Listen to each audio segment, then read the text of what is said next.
अलवर में राजकीय सामुदायिक स्वास्थ्य केंद्र का निरीक्षण। स्वास्थ्य अधिकारी ने किया निरीक्षण, चिकित्सकों को दिए आवश्यक दिशा निर्देश। रुदावल पहुंचे भरतपुर पुलिस अधीक्षक, क्राइम संबंधित गतिविधियों की ली जानकारी, क्षेत्र में बेहतर पुलिसिंग के दिए निर्देश। अंगदान अभियान में तेजी लाने के निर्देश, जिला कलेक्टर की अध्यक्षता में समीक्षा बैठक, 1 लाख शपथकर्ताओं तक पहुंचाने का लक्ष्य। करौली में खतरे के निशान से ऊपर बह रही चंबल नदी, आसपास के लोग कर रहे पलायन, प्रशासन ने लोगों को किया अलर्ट। यातायात नियमों को लेकर प्रशासन सख्त, स्कूल बस चालकों को दी गई यातायात नियमों की जानकारी। नमस्कार, मैं हूं आपके साथ गौरव राजेंद्र। बुलेटिन की शुरुआत करते हैं। राजगढ़ कस्बे के राजकीय सामुदायिक स्वास्थ्य केंद्र के महिला चिकित्सालय का मुख्य चिकित्सा एवं स्वास्थ्य अधिकारी डॉक्टर योगेंद्र शर्मा ने निरीक्षण कर चिकित्सकों को आवश्यक दिशा निर्देश दिए। सीएमएचओ योगेंद्र शर्मा ने बताया कि महिला चिकित्सालय का निरीक्षण किया गया है। चिकित्सकों को ये निर्देश दिए गए हैं कि जो सुविधा हमारे पास उपलब्ध है, सोनोग्राफी, एक्सरे जांच और जो दवाइयां हमारे पास उपलब्ध हैं वो भी प्रचुर मात्रा में उन्हीं को लिखा जाना है, उन्हीं का उपयोग करना है। जैसे कि राजगढ़ में शिकायत मिली थी कि कुछ चिकित्सक बाहर की दवाइयां जांच अनावश्यक रूप से लिख रहे हैं, उनको समझा दिया गया है, अंतिम चेतावनी दे दी गई है। आगे से ऐसा कार्य करेंगे तो उनके विरुद्ध जो है अनुशासनात्मक कार्रवाई की जाएगी।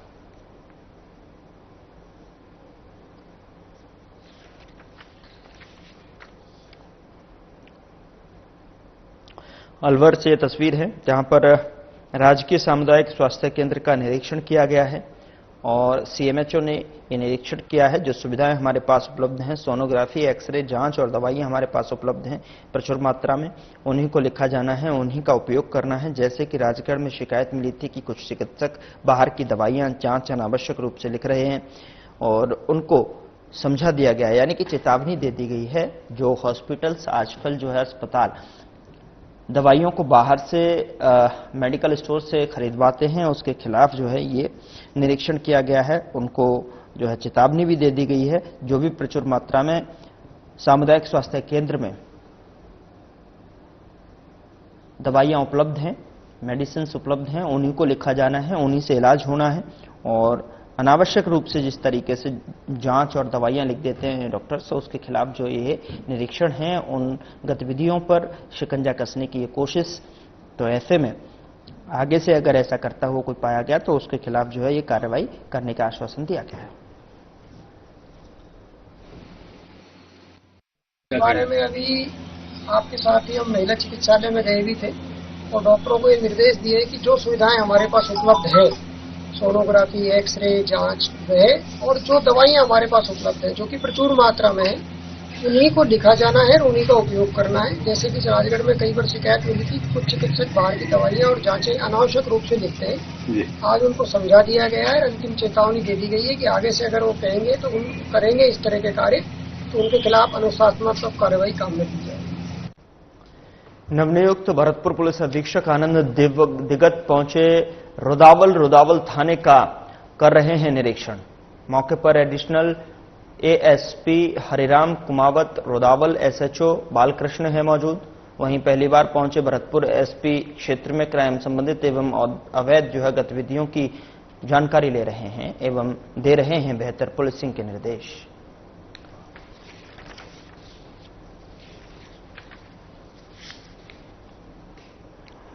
तो नवनियुक्त भरतपुर पुलिस अधीक्षक आनंद दिगत पहुंचे रुदावल थाने का कर रहे हैं निरीक्षण। मौके पर एडिशनल एएसपी हरिराम कुमावत और ऐसे में जो है एसएचओ बालकृष्ण भी यहां पर मौजूद हैं और क्राइम संबंधित गतिविधियों की जानकारी ली जा रही है। क्षेत्र में बेहतर पुलिसिंग के भी निर्देश यहां पर दिए गए हैं।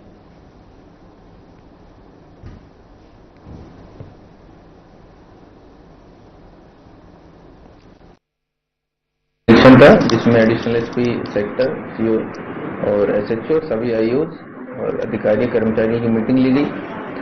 थाने की बिल्डिंग का, थाने के इलाके के बारे में जो समस्याएं हैं उन सब की चर्चा की गई। क्राइम को लेकर के आगे की कार्य योजना तैयार की गई है और जो संगठित अपराध यहाँ चल रहा है उस पर अंकुश लगाने की भी कार्य योजना तैयार की गई है। खबर हनुमानगढ़ से है, जहां जिला कलेक्ट्रेट सभागार में अंगदान अभियान की समीक्षा बैठक का आयोजन जिला कलेक्टर डॉक्टर खुशहाल यादव की अध्यक्षता में किया गया। बैठक में कलेक्टर डॉक्टर यादव ने चिंता व्यक्त करते हुए कहा कि जिले में अब तक अंगदान की शपथ लेने वालों की संख्या अपेक्षाकृत कम है, जबकि यदि हम सभी अधिकारी, कर्मचारी और विभाग मिलकर प्रयास कर रहे हैं तो यह संख्या कुछ ही दिनों में 1 लाख तक आसानी से पहुंच सकती है। बैठक के दौरान अंगदान से जुड़ी महत्वपूर्ण जानकारी साझा करते हुए डॉक्टर यादव ने बताया कि एक जीवित व्यक्ति भी एक किडनी या लीवर दान कर सकता है, लेकिन हृदय, फेफड़े, आंखें, त्वचा जैसे अंग केवल ब्रेन डेड या मृत व्यक्ति द्वारा ही दान किए जा सकते हैं। उन्होंने बताया कि एक ब्रेन डेड व्यक्ति अपने अंगदान से कम 8 लोगों को जीवन दान दे सकता है, लेकिन दुर्भाग्यवश अंग प्रत्यारोपण की प्रतीक्षा सूची लंबी है और अंगदान करने वाले कम हैं, जिससे अवैध गतिविधियों को बढ़ावा मिलता है। जिला कलेक्टर ने कहा कि समाज में अंगदान को लेकर कई भ्रांतियां फैली हुई हैं, जिन्हें दूर करने की आवश्यकता है।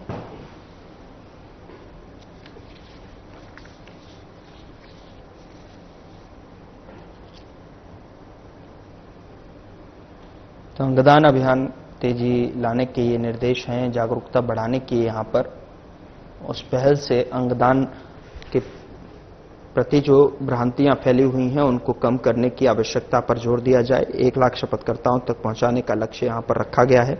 जिला कलेक्टर की अध्यक्षता में समीक्षा बैठक में इस मुद्दे पर तेजी लाने के लिए निर्देश दिए गए हैं कि अंगदान अभियान से कम से कम 8 लोगों की जिंदगी बचाई जा सकती है। उधर करौली के मंडरायल करणुर में चंबल का पानी खतरे के निशान से ऊपर। करौली के मंडरायल करणपुर के समीप बह रही चंबल खतरे के निशान से ऊपर बह रही है। खतरे को भांपते हुए ग्रामीण ने ऊंचे स्थान पर पलायन करना शुरू कर दिया है। कलेक्टर नीलाभ सक्सेना नजर बनाए हुए हैं। जल आयोग अनुसार खतरे का निशान 165 मीटर पर है और जबकि चंबल का जल स्तर 166.54 मीटर पर पहुंच गया है, जो खतरे के निशान से ऊपर है। प्रशासन अलर्ट है। चंबल के पास बसे हुए ग्रामीणों को सतर्क कर दिया गया है। मवेशियों को उच्च स्थान पर ले जाया जा रहा है। चंबल के किनारे बसे लोगों को सरकारी भवनों में शिफ्ट कर दिया गया है और प्रशासन के द्वारा राशन पानी की व्यवस्था की जा रही है। जिला प्रशासन पूरी तरह से नजर बनाए हुए है। प्रशासन के द्वारा ग्रामीणों से चंबल के किनारे जलाशयों से दूर रहने की भी अपील की जा रही है।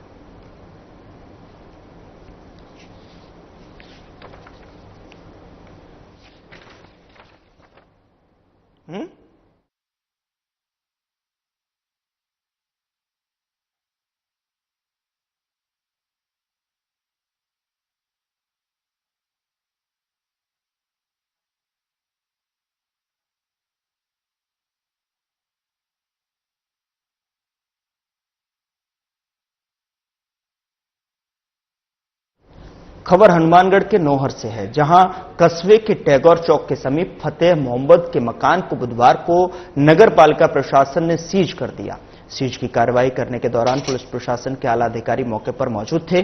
भूखंड के सभी भवनों को चपड़ी लगाकर सील कर दिया गया है। आपको बता दें कि सीज की कार्यवाही के दौरान अनेक थानों के थाना प्रभारी भी मौके पर मौजूद रहे। सीज की कार्यवाही के दौरान एसडीएम राहुल श्रीवास्तव और एएसपी राजकुमार, तहसीलदार बजरंग सिंह, नगर पालिका ईओ बसंत सैनी, थाना प्रभारी ईश्वरानंद शर्मा सहित भारी संख्या में पुलिस जाब्ता मौजूद रहा। नगर पालिका प्रशासन द्वारा सीज की कार्यवाही करने से पूर्व फतेह मोहम्मद को नोटिस भी जारी किया गया है। नगर पालिका ईओ बसंत सैनी ने बताया कि फतेह मोहम्मद ने झूठे और तथ्यहीन दस्तावेज पेश कर उक्त मकान का पट्टा बनाया था, जिसकी शिकायत होने पर नगर पालिका प्रशासन द्वारा पट्टे खारिज कर दिए गए।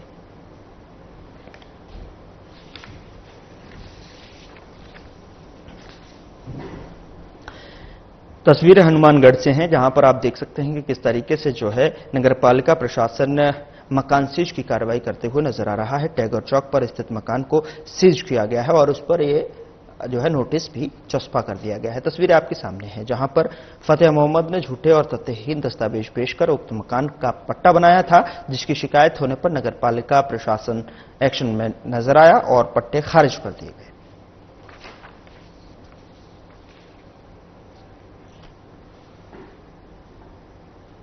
खबर हनुमानगढ़ से है, जहां हनुमानगढ़ एसपी हरिशंकर ने निर्देशानुसार सड़क सुरक्षा के संबंध जारी दिशा निर्देशों की जानकारी देकर पालना करवाने के उद्देश्य को लेकर आज यातायात पुलिस द्वारा बाल वाहिनी चालकों और परिचालकों को समझाइश कर पालना सुनिश्चित करने के लिए निर्देशित किया गया। यातायात प्रभारी अनिल चिंदा द्वारा यातायात नियमों की पालना एवं सड़क सुरक्षा जीवन रक्षा को मद्देनजर रखते हुए national public school, Guru Harikrishna senior secondary school, Saraswati Kanya Mahavidyalaya एवं Saraswati senior secondary school Hanumangarh junction के स्कूल की बाल वाहिनी चालकों को यातायात नियमों और बाल वाहिनी दिशा निर्देशों के बारे में जो है अवगत कराया गया है। बाल वाहिनी के दस्तावेज पूर्ण रखने के लिए निर्देशित किया गया है। साथ ही स्कूल संचालकों को बाल वाहिनी चालकों को की जो है आंखों को नियमित अंतराल से चेकअप कराए जाने के लिए अवगत करवाया गया है।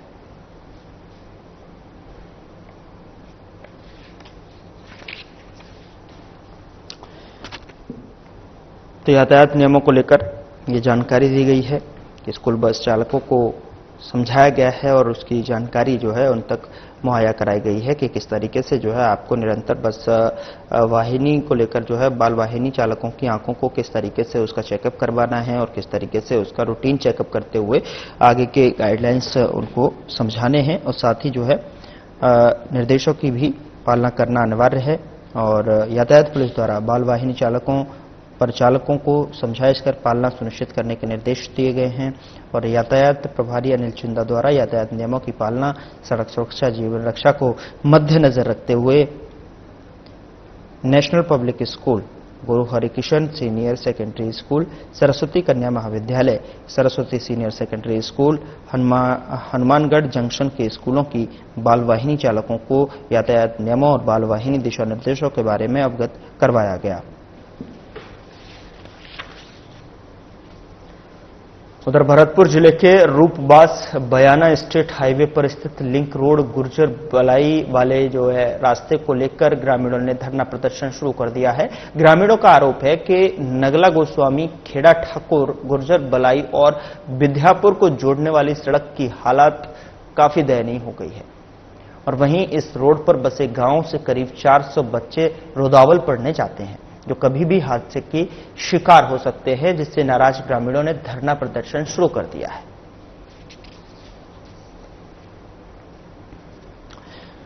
तो तस्वीरों में आप देख सकते हैं कि किस तरीके के हालात मानसून सीजन में जो है इस रास्ते के बने हुए हैं, मार्ग के बने हुए हैं। यहां से निकलना भी लोगों के लिए संकट बनता जा रहा है। आए दिन जो है हादसों को दावत देता ये मार्ग कहीं न कहीं, और उसे प्रशासन अभी तक जो है इस पर कोई नजर नहीं बनाए हुए है, यहाँ की सुध नहीं ले रहा है, जिसको देखते हुए ग्रामीणों ने धरना प्रदर्शन शुरू कर दिया है। तो ऐसे में बता दें कि करीब 400 बच्चे रोदावल पढ़ने जाते हैं इसी मार्ग से, तो आए दिन समस्या से दो चार उनको होना पड़ता है, लेकिन प्रशासन इस ओर ध्यान नहीं दे रहा है, जिसकी वजह से मजबूरन ग्रामीणों ने धरना प्रदर्शन शुरू कर दिया है।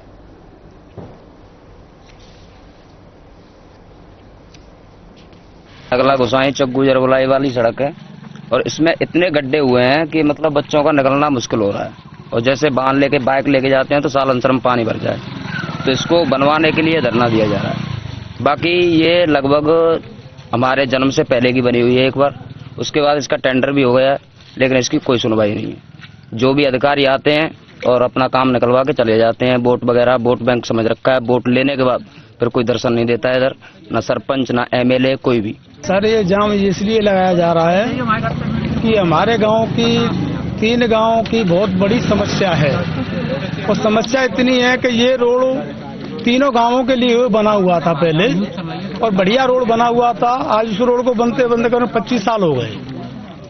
आज की तारीख में इस पे क्रेशर लगे हुए हैं 5-6 पहाड़ पर, तो उनसे 22 चक्का 10 चक्का वो सब निकल के जाते हैं। ये रोड क्या है, ये PW में भी आता है गांवों के लिए, ये क्रेशरों के लिए नहीं था। उधर जोधपुर शहर में सड़क पैदल चलने वाले सीधे साधे लोगों को भी अब सावधान रहना जरूरी हो गया है, क्योंकि शहर के अलग अलग इलाकों में कुछ ऐसे लुटेरों के अलग अलग गिरोह सक्रिय हैं जो पहले तो राह चलते लोगों से जानबूझकर टकराते हैं और उसके बाद लोगों को अपने साथियों के साथ डरा धमकाकर रुपए वसूल कर फरार हो जाते हैं। ऐसा ही एक और मामला सामने आया है शहर की सबसे पौष क्षेत्र शास्त्री सर्कल के निकट MDM हॉस्पिटल के बाहर, जहां इसी तर्ज पर वारदात करने वाले बदमाशों की कारनामे एक दुकान में लगे CCTV कैमरे में कैद हो गए। और इस घटना का वीडियो सामने आया है तो पुलिस ने भी पीड़ित और उसकी तरफ से रिपोर्ट का इंतजार किए बिना ही बदमाशों की तलाश शुरू कर दी और 3 बदमाशों को गिरफ्तार कर लिया है।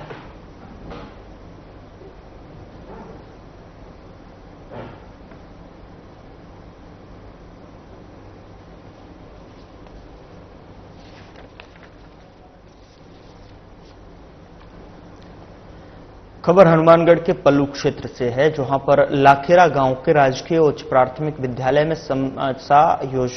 समसा योजना के तहत विद्यालय भवन के कमरों और बरामदों का निर्माण करवाया जा रहा है, जिसमें विभागीय अधिकारियों और ठेकेदार की लापरवाही के चलते निर्माणाधीन भवन भ्रष्टाचार की भेंट चढ़ गया है। आपको बता दें कि निर्माणाधीन भवन के पिलरों में जगह जगह पर बड़ी बड़ी दरारें आ गई हैं। कहीं पर जो है पिलरों पर दरारें को रोकने के लिए सीमेंट की लीपापोती की जा रही है, जिसको लेकर लोगों ने भवन निर्माण में धांधली का आरोप लगाया है।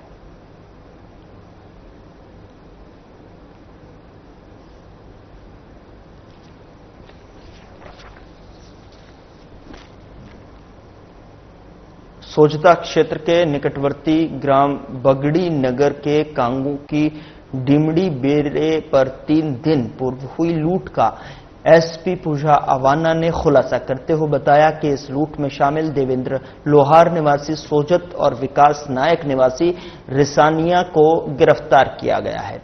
वहीं शेष अन्य आरोपियों की पुलिस तलाश कर रही है।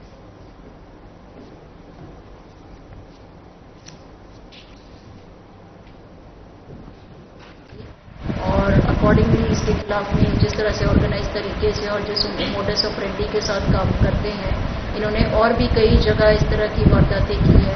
पहले ये रैकी करते हैं, मोटरसाइकिल पे घूमते हैं, उसके बाद जो भी इनको लगता है कि थोड़ा सा वल्नरेबल सेक्शन है, जैसे बुजुर्ग महिला है या घर में कोई और नहीं रहता है, या जहाँ पर ये इजीली इस तरह की वारदात को, जहाँ ज़्यादा शोर शराबा भी नहीं होगा, इजीली इस वारदात को अंजाम दे सकते हैं। पहले ये रैकी करके जाते हैं मोटरसाइकिल पे और फिर रात को ये इस तरह से उसमें धावा बोलते हैं।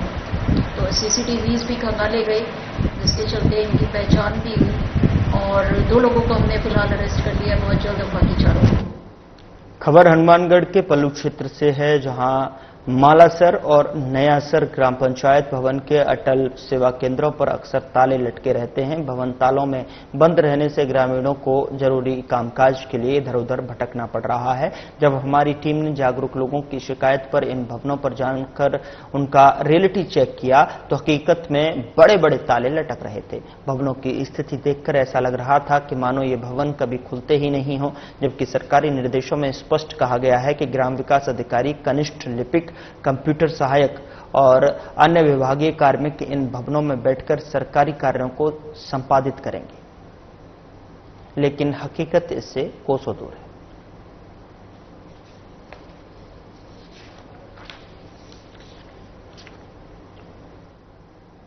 स्वतंत्रता सेनानी स्वर्गीय चिरंजीलाल शर्मा की पुण्यतिथि पर उनकी याद में पुष्पांजलि अर्पित की गई है और पौधारोपण कार्यक्रम आयोजित किया गया है। कार्यक्रम में अभय कुमार शास्त्री, जिला अध्यक्ष अंतर्राष्ट्रीय ब्राह्मण महासंगठन राजस्थान, पूर्व सरपंच बजरंग लाल शर्मा, मांगीलाल गोविंद व्यास, पत्रकार शिवचरण नेमीचंद सहित गणमान्य महिलाएं भी उपस्थित रही हैं। सभी ने स्वतंत्रता संग्राम में उनके योगदान को श्रद्धांजलि दी और पर्यावरण संरक्षण का संदेश दिया।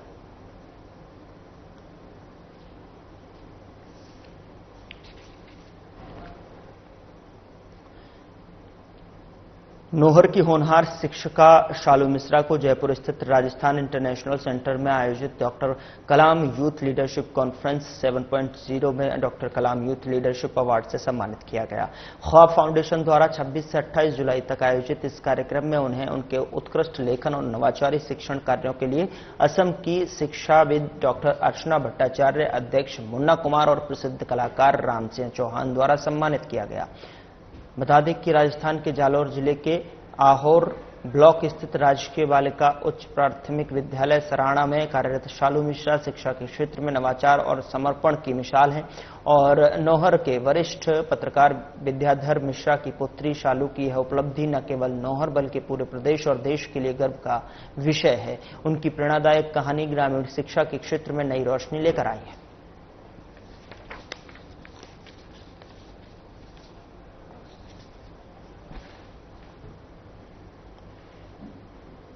दक्ष प्रजापति विकास संस्थान करौली की बैठक प्रजापति छात्रावास में संरक्षक रामेश्वर ठेकेदार की अध्यक्षता में संपन्न हुई। बैठक में छात्रावास की जर्जर छत की मरम्मत और मुख्य बाउंड्री गेट लगाने का निर्णय लिया गया है।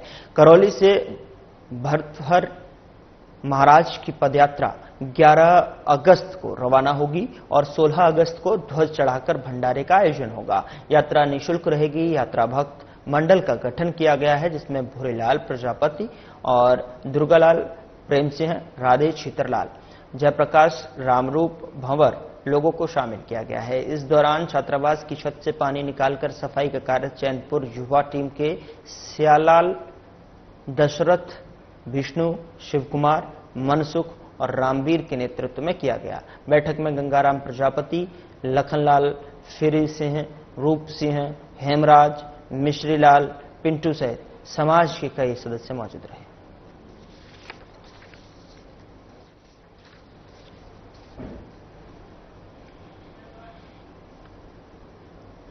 भारतीय जनता पार्टी मंडल सपोटरा ग्रामीण द्वारा आयोजित वन और पर्यावरण प्रवास कार्यक्रम की बैठक धूलवास स्थित कलाधारी हनुमान मंदिर में मंडल अध्यक्ष रामधन मीणा की अध्यक्षता में आयोजित हुई। कार्यक्रम के मुख्य अतिथि जिला महामंत्री सुरेश शुक्ला थे, जिन्होंने जल जीवन मिशन की टंकी के प्रांगण में पौधा लगाकर कार्यक्रम का शुभारंभ किया। इस अवसर पर सुरेश शुक्ला ने अब तक लगाए गए पौधों की सराहना करते हुए सभी कार्यकर्ताओं से पौधों की देखभाल की जिम्मेदारी निभाने की अपील की। उन्होंने प्रत्येक बूथ पर 50-50 पौधे लगाने के लक्ष्य को पूरा करने का संकल्प लिया और कार्यकर्ताओं को सार्वजनिक स्थानों पर लगाए गए पौधों की सुरक्षा सुनिश्चित करने की बात कही है। मंडल अध्यक्ष रामधन मीणा ने आगामी 5 अगस्त 2025 तक दिए गए लक्ष्यों को पूरा करने का विश्वास जताया और कार्यकर्ताओं का आभार व्यक्त किया है। और कार्यक्रम में कई पदाधिकारी और कार्यकर्ता उपस्थित थे।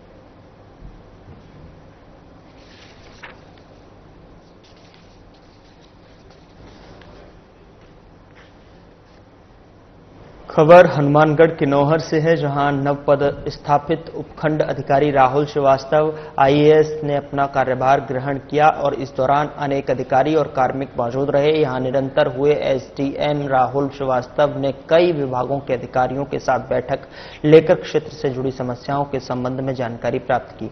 दोपहर बाद उन्होंने गोगामेड़ी पहुंचकर 9 अगस्त को प्रारंभ होने वाले उत्तर भारत के सबसे बड़े गोगामेड़ी मेले की कई व्यवस्थाओं और तैयारियों का जायजा लिया। उन्होंने मेला क्षेत्र में साफ सफाई, बैरिकेडिंग, यात्रियों के लिए छांव, पानी की सुविधाओं की तैयारी का भी जायजा लिया है। इस दौरान उन्होंने अधिकारियों को आवश्यक दिशा निर्देश दिए। मीडिया से बातचीत में राहुल श्रीवास्तव ने बताया कि क्षेत्र के जुड़े मुद्दों का हल करवाना और आमजन की पीड़ा को सुनकर उनको त्वरित न्याय दिलाना उनकी प्राथमिकता रहेगी।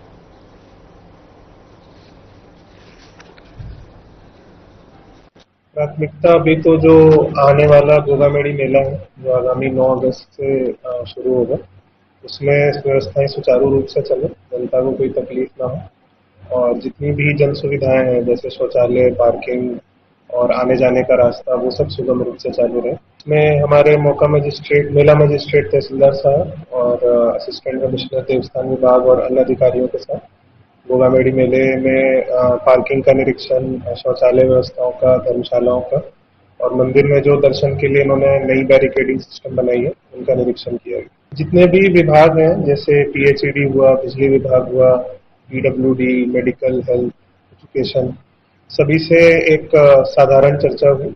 इसमें अभी राज्य स्तर पे जो जर्जर भवनों की स्थिति सुधारने के लिए प्रपोजल मांगे गए। हरियाणा राजस्थान अभियान के अंतर्गत ग्राम पंचायत खरेटा में जिला स्तरीय वृक्षारोपण कार्यक्रम का आयोजन हुआ और कार्यक्रम में गृह गोपालन, पशुपालन, डेयरी और मत्स्य विभाग के राज्य मंत्री और जिला प्रभारी मंत्री जवाहर सिंह बेड़म ने पौधारोपण कर पर्यावरण संरक्षण का संदेश दिया। उन्होंने कहा कि एक पेड़ मां के नाम अभियान मुख्यमंत्री भजनलाल शर्मा के नेतृत्व में प्रदेश को हरा भरा बनाने का संकल्प है। उन्होंने बताया कि पिछली बार 7 करोड़ के लक्ष्य के खिलाफ 7.25 करोड़ पौधे लगाए गए हैं। कार्यक्रम में ग्रामीणों ने 33 kV GSS की मांग रखी, जिस पर मंत्री ने आश्वासन दिया है। इस अवसर पर विधायक दर्शन सिंह गुर्जर, कलेक्टर नीलाभ सक्सेना, SP लोकेश सोनवाल सहित अन्य अधिकारी उपस्थित रहे और कार्यक्रम में छोटे बच्चों द्वारा किए गए पौधारोपण से प्रभावित होकर कलेक्टर ने सभी विद्यार्थियों से पौधे लगाने की अपील की।